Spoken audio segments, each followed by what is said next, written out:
I know that Representative Patterson said that we'd already debated this bill. There was no real reason for us to continue to go over those amendments over again. And I did speak against this bill the last time. So of course I'm going to speak against it again today, but I'll change it up a little bit.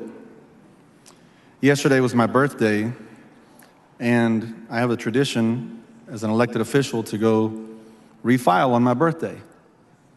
I didn't know, I'm always surrounded by my mom and my dad, and I didn't know they were going to throw me a surprise birthday party because it was my 50th. And when I walked in, it was a great surprise.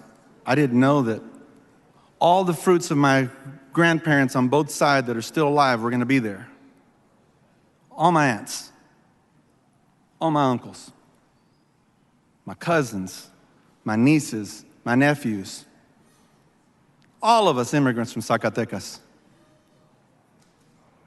And I don't apologize, and I've said in the past that when my brother and sister Juan and Alejandra came, they were in the hands of my mother, Maria, and yes, they came here, as you would say, illegally. But yet I look around and I see doctors, nurses, realtors, business owners, pastors, real fruits, real stories of America, producing for this country. And this body's forgotten about it. So I have a question for all of you today, because you guys, many of you have done an incredible job of ignoring every single amendment that made sense here tonight.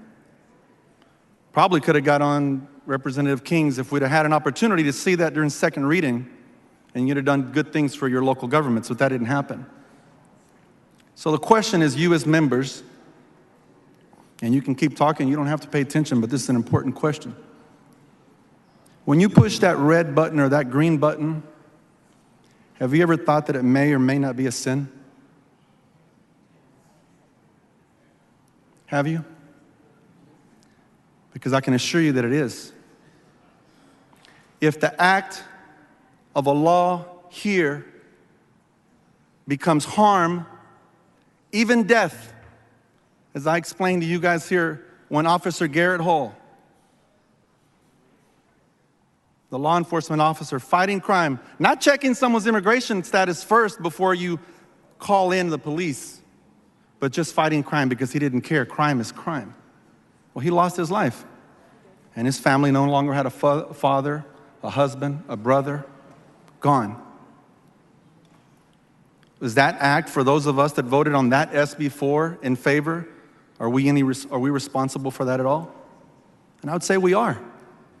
And I can assure you that this bill, people are going to get hurt. But we're in our bubbles.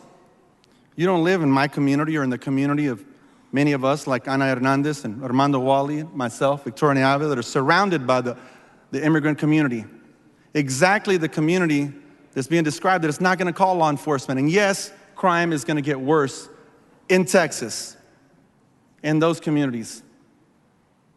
And it may just be one of your law enforcement officers that we've been asking far too much of them. And this bill asks a lot of law enforcement officers. Not to mention what it's asking our taxpayers to do, to take on a federal responsibility. It doesn't make sense to spend this kind of money. But when you have this kind of money, you don't have to have any sense. But I can assure you, when you vote red or green, I hope you're thinking about whether it's a sin or not, because it can be.